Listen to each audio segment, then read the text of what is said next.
Alright, today we're going to classify triangles. You can classify triangles by angles. The first one is acute triangle, which is this one right here.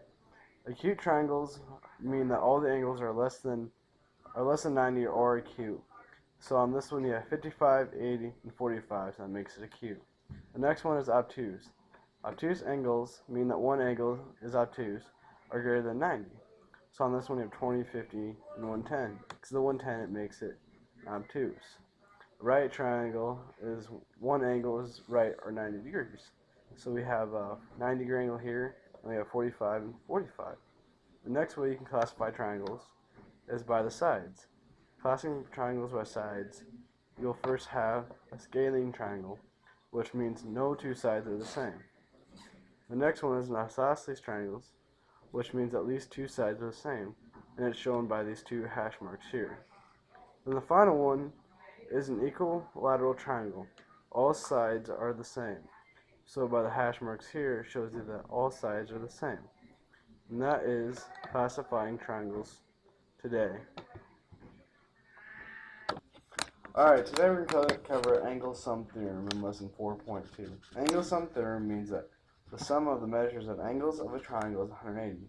So A plus C and plus B equals 180, as it's shown in this picture down here. A plus B plus C equals 180. We're going to cover third angle theorem. If two angles of one triangle are congruent to two angles of a second triangle, then the third angles of triangles are congruent. What this means is, if angle A equals angle F, and angle C equals angle D, then angle B will equal angle E. So A and F are congruent, and C and D are congruent, then B and E have to be congruent. Also, the next thing we cover is exterior angle theorem. What this means is the measure of an exterior angle of a triangle is equal to the sum of the measure of the two interior angles. So it means angle 1 is equal to angle A plus angle B. Now we're going to cover what we call does statements. Does statements are that the acute angles of a right triangle are complementary. Because, okay, you have a 90 here, so then angle 1 plus angle 2 has to be 180, because 90 plus 90 is 180, which that brings us back up to our angle sum theorem. Now finally, our last does statement is there can only be at least one right or obtuse angle on a triangle, because there is only one right triangle in a triangle and one obtuse angle in a triangle. Congruent triangles. Triangles are the same size and shape. Each triangle has 3 angles and 3 sides. If all 6 of the corresponding parts of 2 triangles are congruent, then the triangles are congruent.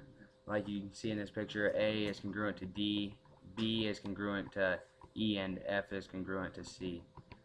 CPCT stands for corresponding parts of congruent triangles are congruent. If and only if is used to show both the conditional and its converse are true. Properties of triangle congruence. First property is reflexive. As you can see, QPS equals RSP or RPS because of reflexive property. And the second one is symmetric. ABC equals XWY, and then XWY equals ABC, and that's symmetric. Transitive property would be if MON equals IJ or IKJ and IKJ equals BCA, then MON equals BCA. If you slide or turn a triangle, the size and shape do not change. These three transformations are called congruence transformations. Side postulate is always necessary to show that all the corresponding parts of two triangles are congruent to prove that the triangles are congruent. As you can see, ABC equals DEF in those. And the other postulate is side angle side postulate.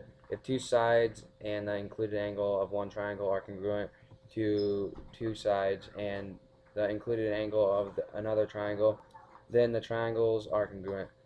ABC equals PQR in side angle side postulate.